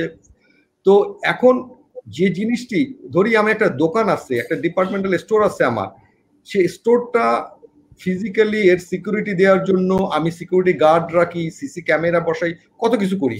কিন্তু আমি যখন ই কমার্স একটা ব্যবসা করে আয় করছি, আমাকে জানতে হবে তো যে আমার ডেটা যেন এখানে আমার এই অ্যাকাউন্টটা হ্যাক না হয়ে যায়, এই জিনিসটা জানতে হবে। আমি এখানে বলে রাখি যে আমাদের ডিজিটাল সিকিউরিটি এজেন্সির যে ওয়েবসাইট আছে সেখানে একটা ডিজিটাল হাইজিন অথবা আইসিটি ডিভিশনের ওয়েবসাইটে ডিজিটাল হাইজিন নামে একটি ম্যানুয়াল ছোট্ট বুকলেট আছে। সেটি পড়লে তার মোবাইল থেকে আরম্ভ করে ইন্টারনেট, ফেসবুক কিভাবে ব্যবহার করবে সবকিছু দেয়া আছে। এছাড়া আমাদের আরেকটি কোর্স আছে মুক্তপাঠ A2I এর সাথে, সেটা একটা কোর্স অনলাইনে বিনা পয়সায় এটা করা যায়। এটা যেটা করবে এরা সবকিছু জেনে যাবে কিভাবে এই সাইবার এই ইসের থেকে নিজেকে সিকিউর রাখা যায়। অতএব যারা ডিজিটাল ডিভাইস ব্যবহার করে, ইন্টারনেট ব্যবহার করে, ফেসবুক, তারা আমি মনে করি তারা তো শিক্ষিত, তারা লিটারেট, তারা পড়বেন, জানবেন এই জিনিসগুলো। আমরা অপরাধ সংগঠিত হওয়ার পরে কিন্তু জিনিসগুলো নিয়ে তাকে হয়তো বা শাস্তি দেওয়া যাবে, কিন্তু আমাকে প্রথমে সুরক্ষিত থাকতে হবে। সুরক্ষার জন্য আমাকে জানতে হবে। এটা এডুকেশন যেমন স্কুলে লাগবে, তেমন ভাবে প্রত্যেকটা সেক্টরেই। ইভেন আমরা ছোট ছেলে মেয়েদের হাতে এখন মোবাইল, আমাদের প্যারেন্টিং, যে প্যারেন্টসদের দায়িত্ব আছে যে বাচ্চার হাতে একটা ছুরি দিলে তখন কিন্তু আপনি কেড়ে নিবেন যে তোমার হাত কেটে যাবে, কিন্তু একটা মোবাইল দিচ্ছেন আপনি, কিন্তু একটা ট্যাব দিচ্ছেন আপনি, কিন্তু বলছেন না যে তুমি সাবধানে ব্যবহার করো, বলছেন না। অতএব এখানেও কিন্তু আমাদের দায়িত্ব আছে। প্রত্যেকটা মানে ক্ষেত্রেই আমাদের এই দায়িত্বগুলো পালন করতে হবে, তাহলেই আমরা সাইবার এই আক্রমণ থেকে রক্ষা পাবো। জি, অবশ্যই খুবই ইউজফুল ইনফরমেশন ছিল আমাদের দর্শকদের জন্য, স্পেশালি আমি বলবো, কারণ এটা আমরা অনেকেই জানি না যে আপনাদের ওয়েবসাইটে যে ডিজিটাল হাইজিন বুকলেট রয়েছে বা বিনামূল্যে যে কোর্সগুলো করানো হচ্ছে, এবং বারবার আমরা যেটা বলছি যে সচেতনতাটা ভীষণভাবে জরুরি, কারণ অপরাধ ঘটে গেলে শাস্তি দিয়ে তো ওই ক্ষতিটা তো আর পুষিয়ে দেওয়া যাবে না। সো আমি যদি সচেতন থাকি, আপনি খুবই সুন্দর করে পুরো ব্যাপারটা অ্যাড্রেস করেছেন স্যার, থ্যাংক ইউ। জি আলমাস ভাই, জি আমি কি একটা প্রশ্ন এসেছে কমেন্ট থেকে, ওটা নিয়ে আমি আপনার কাছে আসবো? আচ্ছা, আমি প্রশ্নটা রেলিভেন্ট দেখে আমি যদি এটা নিয়ে নিই। প্রশ্নটা হচ্ছে, ডিজিটালি সিকিউরিটি অ্যাক্ট বা 32 ধারাকে যেভাবে মত প্রকাশের প্রতিবন্ধক আইন হিসেবে ব্যাপকভাবে প্রকাশ করা হয়, তাতেই বোঝা যায় যে এই আইনে নিপীড়িতের আইনি সহায়তা পাওয়ার যে ধারাগুলো আছে সেগুলো মানুষ জানেই না। 32 ধারার এই নেগেটিভ ব্র্যান্ডিং পরিবর্তনের জন্য পলিসি মেকারদের প্ল্যান কি? মানে এখানে আসলে উনি একটা সাজেশন দিচ্ছে, কারণ 32-এ তো আসলে সরাসরি শাস্তির কথা বলে দেওয়া হয়েছে, কিন্তু কিসের অপরাধের জন্য যে শাস্তি, সেই কথাগুলো না থাকার কারণে দেখা যাচ্ছে যে একটা নেগেটিভ ব্র্যান্ডিং হচ্ছে। তো সেই হিসেবে উনি জানতে চাচ্ছেন যে আপনাদের এই বিষয়ে কোনো প্ল্যানিং আছে কিনা। আলমাস ভাই, আপনি কিছু বলতে চাচ্ছিলেন? জি, ইনফ্যাক্ট আমি যেটা বলতে চাচ্ছি এই প্রশ্নের উত্তরও কিছুটা কভার করবে। সেটা হচ্ছে যে রেজা ভাই যেটা বললেন যে একটা বুকলেট আছে ওয়েবসাইটে ডিজিটাল হাইজিন সম্বন্ধে, সেখানে বলা আছে কি করা উচিত কি করা উচিত না। এটা কিন্তু একটা খুবই ভালো উদ্যোগ, কোনো সন্দেহ নাই। সমস্যা যেটা হচ্ছে যে আমার ওয়েবসাইটে থাকলে হবে না, মানুষ তো জানেই না, আপনি জানতেন না, আমি জানতাম না, এখানে আমরা কয়জন জানতাম? সো এই অ্যাওয়ারনেসটা এভাবে করলে চলবে না আসলে। এবার আমি আজকেও আরেকটা প্রোগ্রামে কিছুক্ষণ আগে বলেছি, একই কথা আবার রিপিট করছি। সেটি হচ্ছে যে আমরা একেবারে মানে আপনাদের সবার মনে আছে যে 70-এর দশকে কিন্তু আমরা পরিবার পরিকল্পনা নিয়ে 2টি সন্তানই যথেষ্ট একটা ক্যাম্পেইন করেছিলাম, ম্যাস ক্যাম্পেইন। সেখানে বিলবোর্ডে দেখেছি, পোস্টারে দেখেছি, রেডিওতে শুনেছি, গান হয়েছে এটা নিয়ে, সিনেমা হয়েছে, নাটক হয়েছে। একই রকম ভাবে আমরা HIV AIDS এর দেখেছি এই আপনার 80-র দশকে 90-র দশকে, এবং ভেরি সাকসেসফুল ক্যাম্পেইন কিন্তু আমাদের বাংলাদেশের জন্য। দুইটাই একই রকম ভাবে এইরকম মাস অ্যাওয়ারনেস করতে হবে। একেবারে বিলবোর্ড, পোস্টার, সিনেমা, গান, মানে প্রাইমারি স্কুল, কলেজ, ইউনিভার্সিটি সব জায়গায় ওই রকম ভাবে যদি আপনি মাস অ্যাওয়ারনেস না করতে পারেন, তাহলে কিন্তু এটা একটা বিশাল প্রবলেম হয়ে দাঁড়াবে। কারণ এটাকে এখন আর আচ্ছা ঠিক আছে অপশনাল কিছু বলার নাই, বা এটা একটা লাক্সারি আইটেম বলার কিছু নাই। সবার হাতে মোবাইল, সবার হাতে ইন্টারনেট, সবাই কিন্তু এখন এই ডিজিটাল নাগরিক। সো এই ধরনের অ্যাওয়ারনেস ছাড়া হবে না। এবং এই অ্যাওয়ারনেস যখন হবে তখন দর্শক যে প্রশ্নটা করেছেন যে এই আইনটা যে নেগেটিভলি ব্র্যান্ডিং করা হচ্ছে, ওই একই সাথে ওটার পজিটিভ ব্র্যান্ডিং হবে যে তোমার কি করা উচিত কি করা উচিত না, এবং তুমি যদি মানে ভিকটিম হও তাহলে তুমি এই আইনের সহায়তা নিতে পারবে। তো তখন ওই অ্যাওয়ারনেসটা ওই ইয়েটা অটোমেটিক্যালি ব্র্যান্ডিংটা অটোমেটিক্যালি কারেক্টেড হয়ে যাবে আর কি। কারেক্টেড হয়ে যাবে। এক্স্যাক্টলি। প্রশান্ত দা, আপনি কিছু বলতে চাচ্ছিলেন? হ্যাঁ, আমি বলছি যে কোনো আইনের সফলতা ধরা হয় যেদিন কোর্ট শূন্য থাকে, কোনো মামলা আসবে না, কোনো বাদী বিবাদী থাকবে না, জাজ সাহেব বসে থাকবে, কারণ education, awareness and training profiled the state of affairs, যেখানে আইনের আর দরকার হয় না, এনফোর্সমেন্টের আর দরকার হয় না। এই কারণেই বলছি এই যে এই নম্বরে এই ফোন করে আপনার অভিযোগ বলা যাবে, পরামর্শ নেওয়া যাবে। যদি 10.5 কোটি মোবাইল ইন্টারনেট ইউজার হয়, একটা উদ্যোগ নিলে এই ছোট্ট একটা টেক্সট, মাননীয় মহাপরিচালক যেটি বললেন, এই টেক্সটটি দ্রুততম সময়ে 10.5 কোটি 11 কোটি মানুষের কাছে তো পৌঁছে যেতে পারে। এবং আমার মনে আছে যেটি আলমাস ভাই বললেন পরিবার পরিকল্পনার বিষয়ে, একটি রেডিও কথিকা রামেন্দু মজুমদারের কণ্ঠে দুপুরে বাজিতপুরের চাঁদ সৌদাগরের পুত্রবধূ লাইলি বেগম দিয়ে শুরু করতো ওনার ভরাট কণ্ঠে। আমরা তখন ছোট, বুঝতাম না যে কি বলছে, কিন্তু ওনার ভরাট কণ্ঠে বাজিতপুরের চাঁদ সৌদাগরের পুত্রবধূ লাইলি বেগম শুনলেই আমরা অন্য কোনো কিছু বাদ দিয়ে একটু শুনতাম কি বলে দেখি। তো it was so actually electrifying, so communication wise it was 100% effective. তো আজকে আমার মনে হয় যেহেতু একটা নতুন সিকিউরিটি এজেন্সি হয়েছে, তারা অনেক কাজ গুছিয়ে নিচ্ছেন, কিন্তু কিছু বিষয় বোধহয় ইমিডিয়েট অ্যাড্রেস করা দরকার, যেখানে আপনার প্রথম 5টি ভুক্তভোগীর কেস এক্সাম্পল বা এক্সাম্পল সিনারিও কভার করবে, যে তারা জেনে যাবে যে প্রথম ফোনটা ওরা কোথায় করবে। সুতরাং education, awareness and the training enforcement লেভেলে একটু বোধহয় দক্ষতা এবং একটু মানসিক দক্ষতা, আমি যে শুধু নো হাউ বলছি তা না, একটু মনের প্রেরণা, প্রেষণা এই দিক থেকেও, কারণ এগুলো তো একটু সেন্সিটিভ ভাবে ডিল করতে হয়। এখানে অ্যাডাল্ট তদন্ত কর্মকর্তা, অ্যাডাল্ট জাজ, আবার ইউথ জাজ কিন্তু ডিফারেন্ট আছে, এবং অ্যাডাল্ট জাজ পার্টিকুলার ট্রেনিং ছাড়া কোনো ইউথকে বিচার কিন্তু করতেই পারবে না, কারণ তার সেই ট্রেনিং নাই। এমনকি আইনজীবীও, আপনি জানেন তো, আপনি ব্রিটেনে কোয়ালিফাইড ব্যারিস্টার, আপনি এখানে আইনজীবীদেরকেও তদন্ত কর্মকর্তা, বিচারক সকলকে একটা ইয়াং অফেন্স, ইউথ অফেন্সের জন্য আলাদাভাবে তার যে আলাদা সেন্সেশন, তার যে আলাদা সেন্সিটিভনেস রিকোয়ার করে, আলাদা কেয়ার রিকোয়ার করে, এই বিষয়ে কিন্তু ট্রেনিংটাও দরকার হয়। তো আমার মনে হয় যে এই সমস্যা, কোর্ট কাছারি বন্ধ হয়ে যাবে এই বিষয়ে সাইবার ট্রাইব্যুনাল যদি education, awareness and training properly function করে। জি, একজন আমাদের সাথে দর্শক উনি যুক্ত হয়েছেন, Abdullah Shaikh, he is also barrister. So he's saying that one should remember that anything you write and say on digital platform, it stays there forever. হ্যাঁ, আমরা যে ডাটা নিয়ে কথা বলছিলাম যে এটা তো রয়ে যায়, সো ওই জায়গা থেকে চিন্তা করে আমাদের আরো কশাস হওয়া উচিত।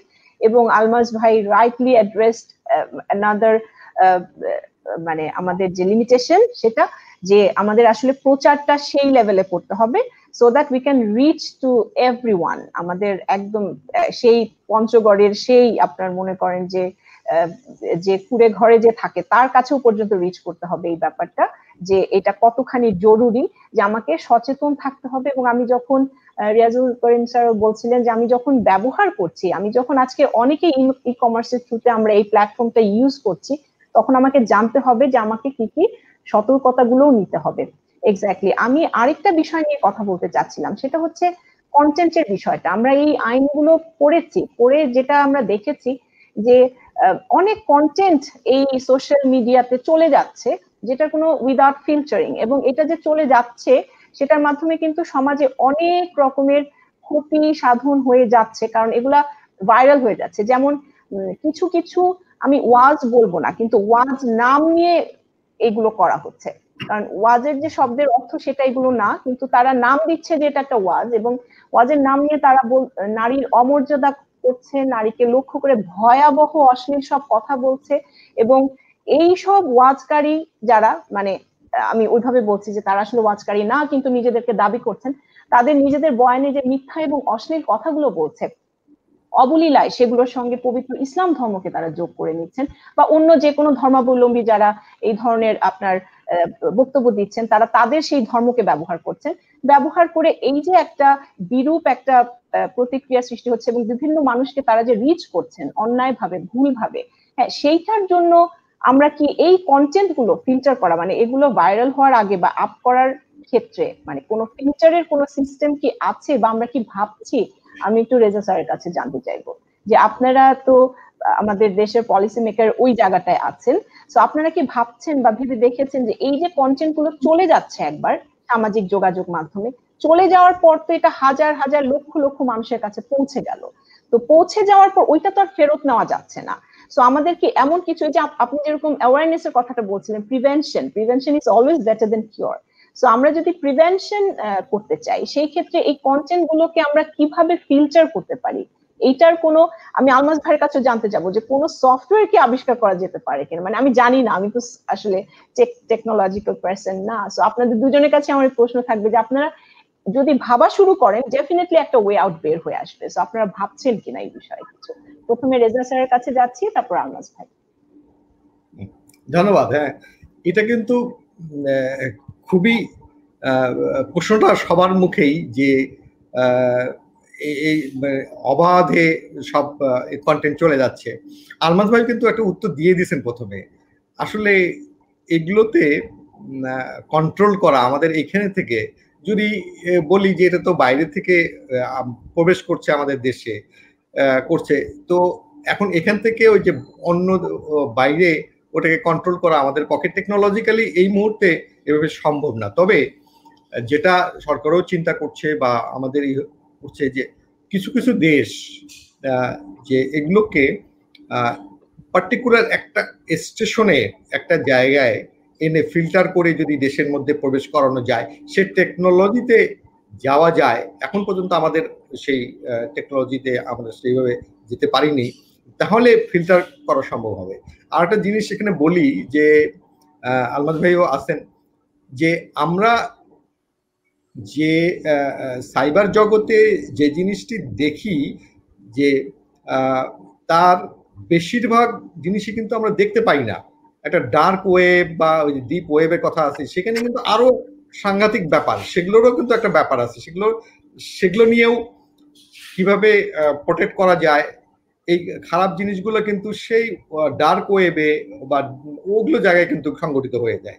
তাতে এগুলো টেকনোলজিক্যাল একটা ব্যাপার আছে, তেমনই ভাবে আবার আইনগত একটা ব্যাপারও আছে। যেমন ডেটা প্রোটেকশনের ব্যাপারে আস্তে আস্তে ডেটা প্রোটেকশনের দিকে আমরা যাচ্ছি।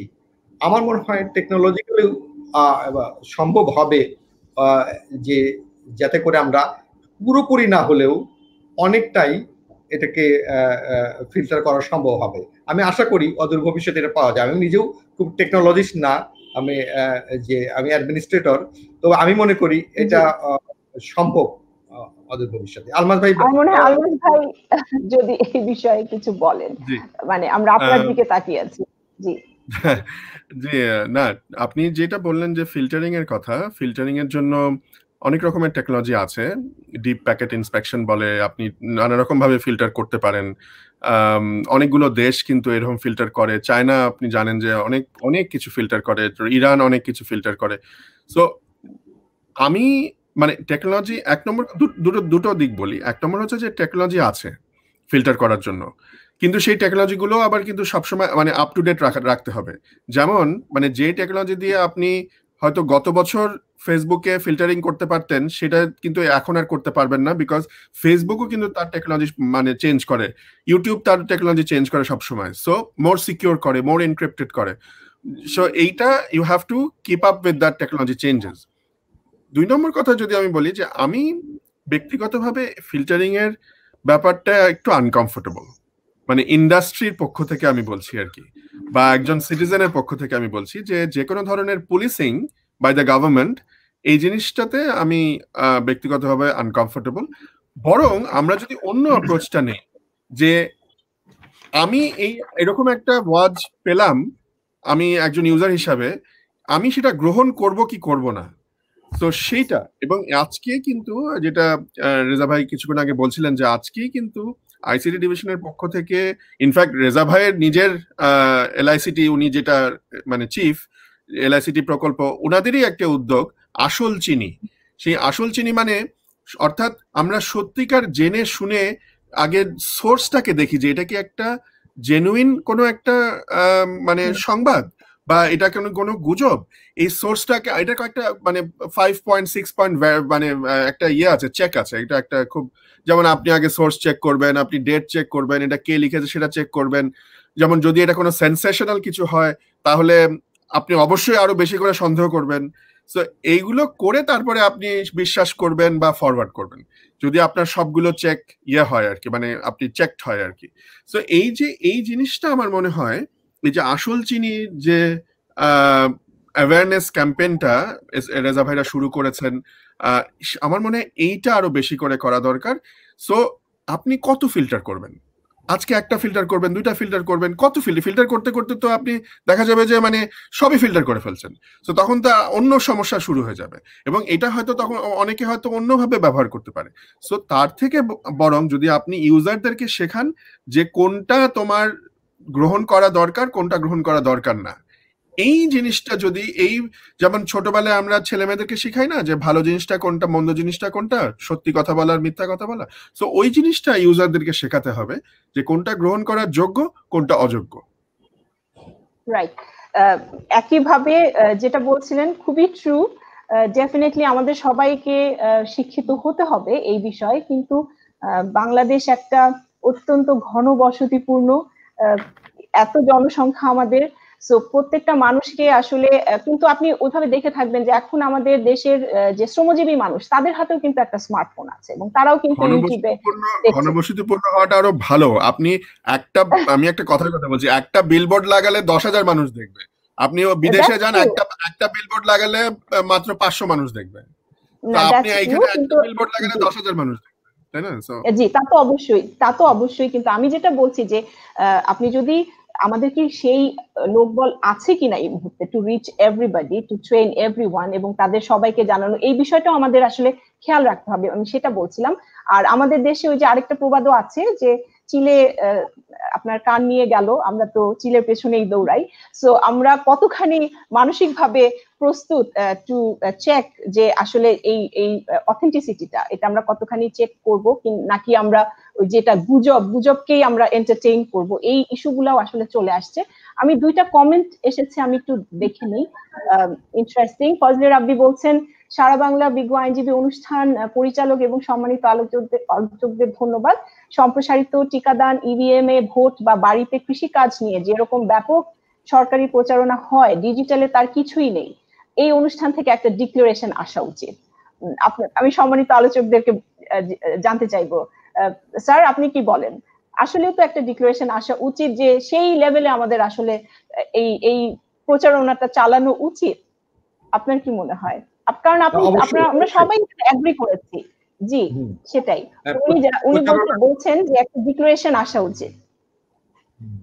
অবশ্যই এটা যে প্রচারণাটা, সেই ডিক্লারেশন বলতে কি বুঝিয়েছেন জানি না, বাট এটা তো একেবারে আমরা বিশ্বাস করি উচিত যে এইটা এই মিস ইনফরমেশন, ডিসইনফরমেশন, গুজব, এগুলোর বিরুদ্ধে এটা মানে আমাদের একটা যুদ্ধ ঘোষণা আমরা অলরেডি করে ফেলেছি। আমাদের বলেছেন যে আমরা কিন্তু শুরু করেছি, আর যেটা বললেন বিভিন্নভাবে মানুষ এই আমাদের 17 কোটি মানুষ বা 16 কোটি মানুষের কাছে পৌঁছাতে হবে, সেটা তো একবারে সম্ভব না।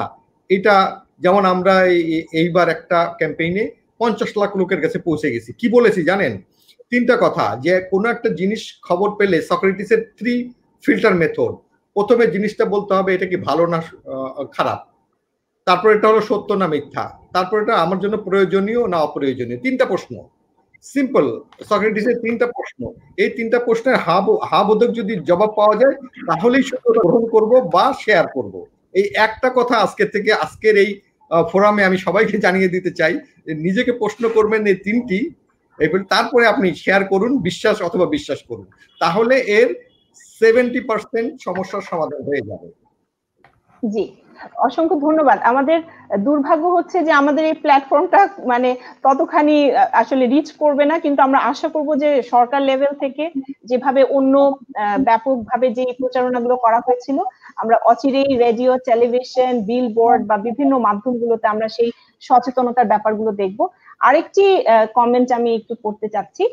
রফিকুল্লাহ রোমেল, সারা বাংলার প্ল্যাটফর্মে ডিজিটাল সিকিউরিটি অপশন অন আছে, এই কারণে অশালীন বা নিপীড়নমূলক শব্দ ব্যবহারের সুযোগ আমাদের সোশ্যাল মিডিয়া বা প্ল্যাটফর্মে নেই। আলমাস ভাই বেসিসেও এটা ইমপ্লিমেন্ট করেছেন, কিন্তু বেশিরভাগ মিডিয়ার কমেন্ট সেকশনে বিপরীত চিত্র দেখা যায়। এই নিয়ে কাজ করা উচিত অবশ্যই। আমি ব্যক্তিগতভাবে মনে করি যে আসলেও তাই, কারণ অনলাইনে অশ্লীল যে প্রচারণা চালনাকারী এবং গুজব রচনাকারীদেরকে কিভাবে আমরা আইনের আওতায় আনতে পারি, এটা ফেসবুকে যদি নজরদারি নাই বলে যার যা খুশি লিখে দিল বা ভিডিও করে প্রচার করে দিল এবং তা ভাইরাল করে ছড়িয়ে পড়লো, তাদের এই যে ভেতরের এই অন্ধকার আক্রমণাত্মক বা বিদ্রুপাত্মক যে কমেন্ট গুলো তারা করছেন, এভাবেই সামাজিক মাধ্যমে কিন্তু অপব্যবহার করছে। এবং তারা এই গণমাধ্যমের যে কমেন্ট বক্স, এটাকে তাদের ঘৃণা প্রকাশের এবং মিথ্যা তথ্য প্রচারের প্ল্যাটফর্ম হিসেবে তারা ব্যবহার করছে। তো এদের বিরুদ্ধে ব্যবস্থা নিতে গেলে এগেইন ব্যবস্থা তো আমরা নিতেই পারি, সেই সাথে আমাদের সচেতনতারও ব্যাপার আছে, এবং সেই জায়গা থেকেই আসলে ওই ফিল্টারিং এর প্রসঙ্গটা আসছিল। প্রশান্ত দা, আপনি কিছু বলবেন? ধন্যবাদ। এই রফিকুল্লাহ রোমেলের বক্তব্য ধরেই বলি, অনেকদিন ধরেই বলা হচ্ছিল যে সোশ্যাল মিডিয়ায় দুইজন মানুষ মৃত। দ্যাট কে? একজন হচ্ছে এডিটর কিংবা নিউজ রুম এডিটর, আরেকজন হচ্ছে জাজ। হ্যাঁ, ওই যে আপনি বলেছেন অনেকগুলো বড় মিডিয়া আউটলেটে এবং মেইন স্ট্রিম মিডিয়ার সংবাদ শেষে যে কমেন্টগুলো, এগুলো পড়লে সারাদিন যে কারো সুস্থ মানুষের মাথা নষ্ট হয়ে যাওয়ার জন্য যথেষ্ট।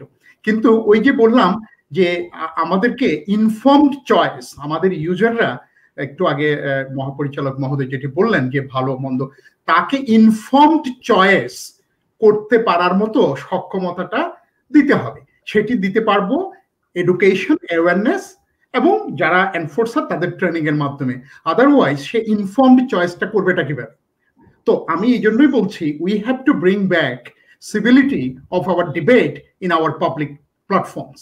কারণ একটি ডেমোক্রেটিক ডিজায়ারেবিলিটি ডিমান্ড করে আজকে আমরা যা বলছি তার বিরুদ্ধে যে কেউ তার মতামতটি প্রকাশ করতে পারবে, কিন্তু সেটি পাবলিশেবল হতে হবে, সেটি ডিসেন্ট হতে হবে। আপনি লক্ষ্য করবেন বিবিসির যে ম্যান্ডেট 12 পাউন্ড করে এই যে লাইসেন্সের টাকাটা কেন পায়, তার অন্যতম একটি শর্ত হলো বিবিসিকে মানুষকে অ্যাওয়ার এন্ড এডুকেট করার দায়িত্বটি পালন করে যেতে হবে। এটি কিন্তু তার ম্যান্ডেটে আছে, এই কারণেই তাকে 12 পাউন্ড করে হাউসফুল টেলিভিশনের টাকাটা কিন্তু দেয়া হয়। আমাদের মনে হয় আমাদের এখানে একটা জাতীয় সম্প্রচার কর্তৃপক্ষ বা এরকম ইকুইভ্যালেন্ট, এখানে অফকমের যে ইকুইভ্যালেন্ট, যারা মূলত কাজ করেই কন্টেন্ট নিয়ে। সুতরাং কন্টেন্ট নিয়ে একটা হচ্ছে মেইন স্ট্রিম আপনার মিডিয়া আউটলেট কিংবা অনেক যারা এস্টাবলিশড প্রফেশনালি ফাংশন করে তাদের, আরেকটা হচ্ছে ইউজার পর্যায়ে। দুই দিক থেকেই একটি অফকম ইকুইভ্যালেন্ট একটি content management effective, not very মাথাবাড়ি এরকম কিছু না, একটা এফেক্টিভ, কুইক রেসপন্সিভ এবং একটা গাইডেন্স মূলক। হ্যাঁ, কারণ প্রত্যেকটা আমি ভীষণ একমত সৈয়দ আলমাস কবিরের সাথে যে পুলিশিং এবং filtering, that is a wrong direction of a democratic desirability, and it is a retreat what we earned since Magna Carta, and a retreat is not at all desirable, তাই না? তো কিন্তু আমরা যাচ্ছি যে এই আবর্জনাগুলোর থেকে যাতে আমরা বাঁচতে পারি। সুতরাং আমার মনে হয় যে ইনফর্মড চয়েস যাতে মেক করা যায়, এটি আমাদের চেষ্টা করা উচিত through education, awareness and training. That's all. জি, অদূর ভবিষ্যতে আমরা হয়তো মোর ম্যাচিওর ইউজার পাবো, যারা কিনা এই ব্যাপারগুলো ডিসিশন নেওয়ার ক্ষেত্রে তারা চিন্তা ভাবনা করবে। আপনি আরেকটা কথা বলছিলেন, সেটা যে কন্টেন্টের বিষয় নিয়ে যেটা কথা বলছিলাম, এই বিষয়ে আরেকটা আমার যেটা অবজারভেশন, সেটা হচ্ছে যে এখন তো আসলে আমাদের ইন্টারন্যাশনাল অ্যাসপেক্ট থেকে চিন্তা করতে হবে, বা আমি যদি বলি যে যেটা কিনা ইউরোপ আমেরিকাতে যেটা কিনা ঠিক আছে, আমাদের দেশের সামাজিক প্রেক্ষাপটে বা কালচারাল প্রেক্ষাপটে আমাদের দেশে সেটা ঠিক নাই। ফর এক্সাম্পল ওই দেশগুলোতে 18 বছর হলেই ছেলে মেয়েদেরকে বলে যে তোমরা তোমাদের নিজেদের রাস্তা দেখো। আমাদের দেশের বাবা মারা কিন্তু আমাদেরকে মানে টিল ডেথ তারা আমাদেরকে সাপোর্ট দিয়ে যান, ফাইন্যান্সিয়াল সাপোর্ট দিয়ে যান। ওইসব দেশে 14 বছর হলে যদি বয়ফ্রেন্ড গার্লফ্রেন্ড না হয় তাহলে পরে তাদের বেশ চিন্তিত হয়ে পড়ে যে তাদের বাচ্চারা কি আসলে ঠিক আছে, মানে whether they are straight or not. আর আমাদের দেশে আমাদের কমপ্লিটলি ডিফারেন্ট একটা আসলে সামাজিক চিন্তা ভাবনা। সেখান থেকে আমি আসলে বলতে চাই যে আমরা যে সেক্সুয়াল হ্যারাসমেন্টের কথাগুলো বলছি, আপনাদের কি মনে হয় না যে যে পর্ন সাইট গুলো রয়েছে, সেই পর্ন সাইট গুলোর যে কন্টেন্ট গুলো রয়েছে মানে সেগুলো যদি আমরা বন্ধ না করি তাহলে পরে এই যে কিছুদিন আগেও ধর্ষণ নিয়ে যে আমরা নতুন করে যে একটি আইনের যে সংস্কার করা হলো, আমরা যাবজ্জীবন থেকে মৃত্যুদণ্ড পর্যন্ত গেলাম, কিন্তু এই পর্ন সাইট গুলোর মাধ্যমে এটা তো ইনস্টিগেট করছে অপরাধীদেরকে। ডেফিনেটলি তারা এগুলো দেখে তারা উজ্জীবিত হচ্ছে, ওই ধরনের ভিডিও তারা তৈরি করছে এবং ওই ধরনের অন্যায় ন্যাক্কারজনক কাজগুলো করছে। আজকে আমাদের বাচ্চারা অনলাইনে ক্লাস করছে, ছোট ছোট বাচ্চারা মানে একটা সাইট থেকে যখন ঢুকছে হয়তো এডুকেশনাল সাইট, হঠাৎ করে পপ আপ করে এমন সব ছবি হয়তো চলে আসছে যেটা কিনা এম্বারাসিং। সো এই ক্ষেত্রে again it comes like filtering. আমি অবশ্যই ব্যক্তিগতভাবে আপনাদের সাথে একমত যে কখনোই আমাদের এটা আমরা বন্ধ করতে পারবো না, ফিল্টারিং করতে করতে আমাদের তো মানে এটা সম্ভব না। বাট কিছু কিছু ক্ষেত্রে এই ধরনের যে কন্টেন্ট গুলো রয়েছে সেগুলো কি আমরা মানে স্পেশালি পর্ন সাইটের যে ব্যাপারগুলোর কথা, যে এগুলো কি বন্ধ করা যায় না? কারণ আমরা দরকার হয় স্কুলে আমরা বন্ধ করা হয়েছে। পর্ন সাইট কিন্তু প্রায় 20,000-এর উপরে পর্ন সাইট কিন্তু বন্ধ করা হয়েছে অলরেডি। এবং যখনই নতুন করে পাওয়া যাচ্ছে, যখনই কলেজ ইউনিভার্সিটি ইয়ে করা না, এটা তো ধরেন প্রতিদিন হয়তো হাজার হাজার পর্ন সাইট নতুন তৈরি হচ্ছে, কিন্তু এটা কিন্তু রিভলভিং। বিটিআরসি কিন্তু এটা মানে খুব রেগুলার ইন্টারভেলে কিন্তু বন্ধ করে যাচ্ছে তারা। তো সেটা হচ্ছে, কিন্তু যেটা আমি বললাম এটা তো it's like a cat and mouse game. আপনি বন্ধ করবেন আবার আরেকটা হবে, আরো 10টা হবে। সো সেটা হতে থাকবে। সেই জন্য আপনাকে ওই মূল্যবোধটা শেখাতে হবে, আপনাকে ওই যে গ্রহণযোগ্য অগ্রহণযোগ্য কোনটা সেটা শেখাতে হবে, সেগুলো শেখাতে হবে। মানে সরকার কিন্তু, এবং আমাদের কিন্তু পর্নোগ্রাফি অ্যাক্ট আছে, এটা তো আপনারা খুব ভালো করেই জানেন। By the way, digital security অ্যাক্টে কিন্তু এই সেক্সুয়াল এই অফেন্স গুলো ডিরেক্টলি মনে হয় ওইভাবে অ্যাড্রেস করা নাই, এটা কিন্তু পর্নোগ্রাফি অ্যাক্ট দিয়ে করা হয়। সো এখানেও কিন্তু একটা শর্টকামিং আছে এই ডিজিটাল সিকিউরিটি অ্যাক্টে।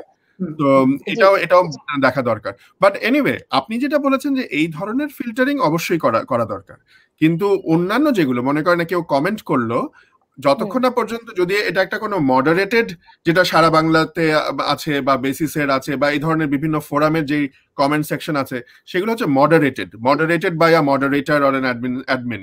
সো সেগুলো হয়তো করা যায়, কিন্তু হয়তো যেগুলো ওপেন সেগুলো আপনার মানে ফিল্টার করা কিন্তু ডিফিকাল্ট, এবং ওটা কিভাবে করবেন? জি অবশ্যই।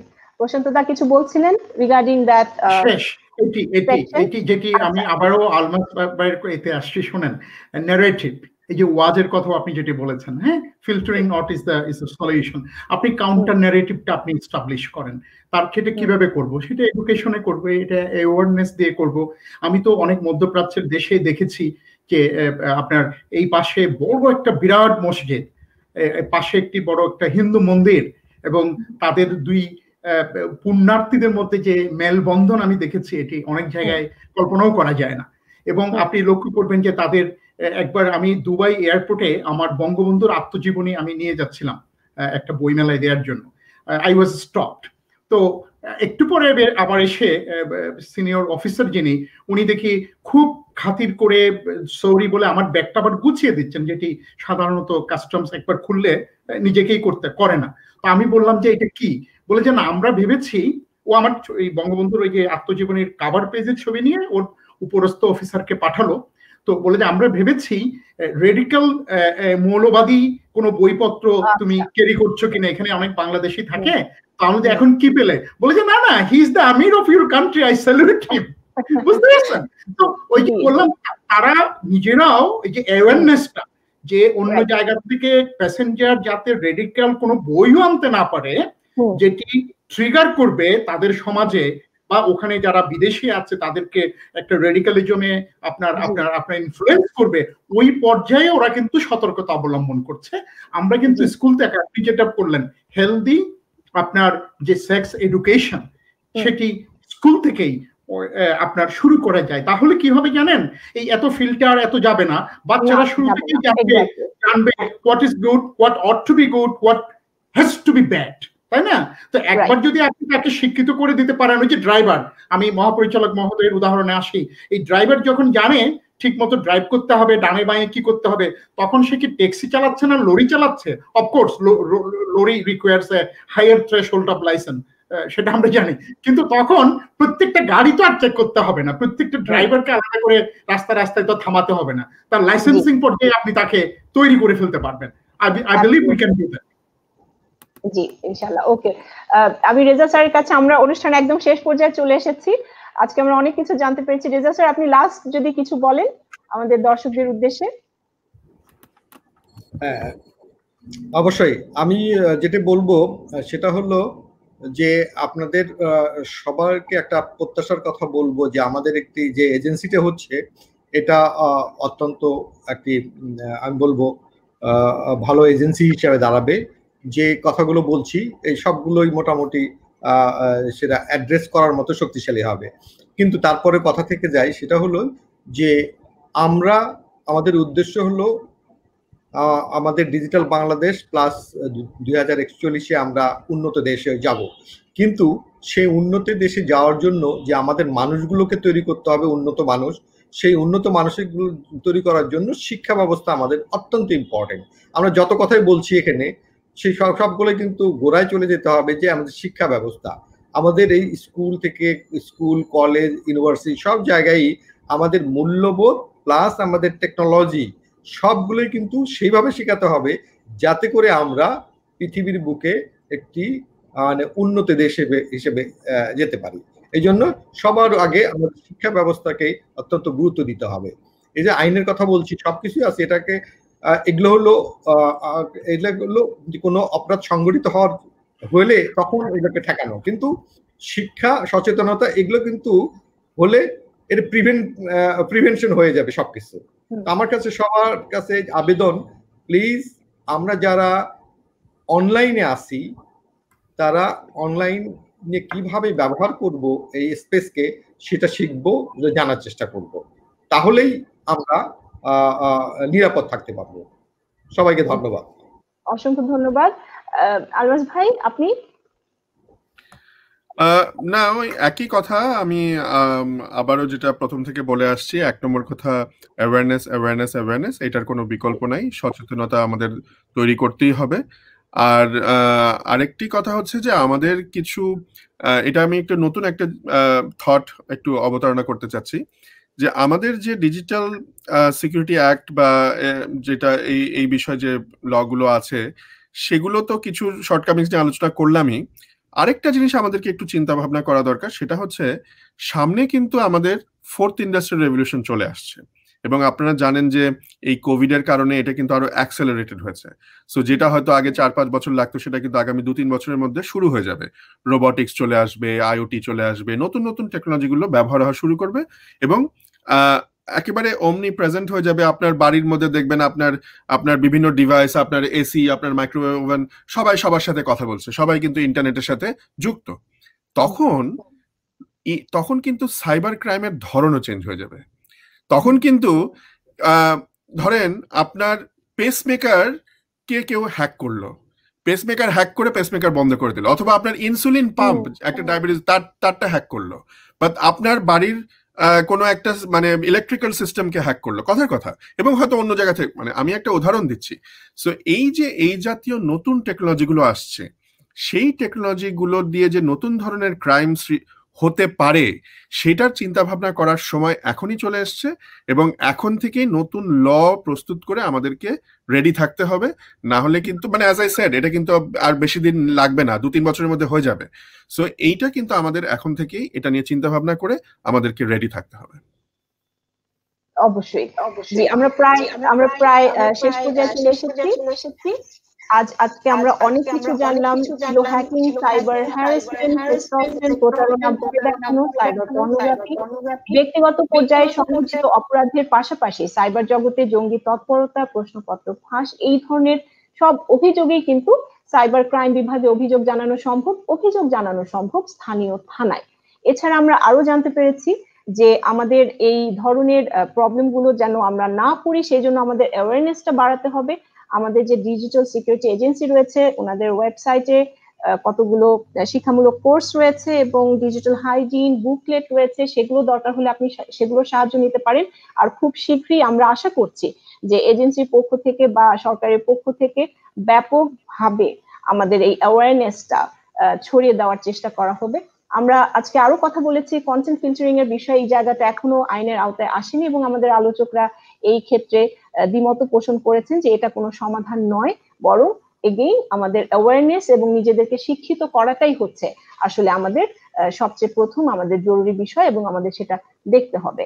সো আগামী এপিসোডে আমরা কিভাবে আমাদের দেশে যে অন্যায় উস্কানিমূলক পারভার্ট মিসলিডিং কন্টেন্ট গুলো যা কিনা অপরাধীরা ফেসবুক বা ইউটিউব বা অন্য কোনো সামাজিক যোগাযোগ মাধ্যমে ভাইরাল করছে সেগুলো নিয়ে আমরা কি করতে পারি, অথবা ডিজিটাল পাইরেসি, এই পাইরেসির ব্যাপারটা নিয়ে আজকে আমরা কথা বলতে পারিনি, সেটা কিভাবে রোধ করা যেতে পারে বা রোধ করার জন্য আইনে কিছু উপায় আছে কিনা, বা আজকে আলমাস ভাই যেই প্রসঙ্গটা টেনেছেন যে খুব শীঘ্রই আমরা নতুন ধরনের টেকনোলজির সাথে ইউজ টু হতে যাচ্ছি এবং সেই টেকনোলজির গুলোর ক্ষেত্রে হ্যাক হওয়ার ক্ষেত্রে বা সেই অপরাধগুলোর ক্ষেত্রে আমরা আইনে কি কি বিষয় নিয়ে আসতে পারি সেটাও চিন্তা করার সময় আমাদের এখনই চলে এসেছে, আমাদের সেটা করতে হবে।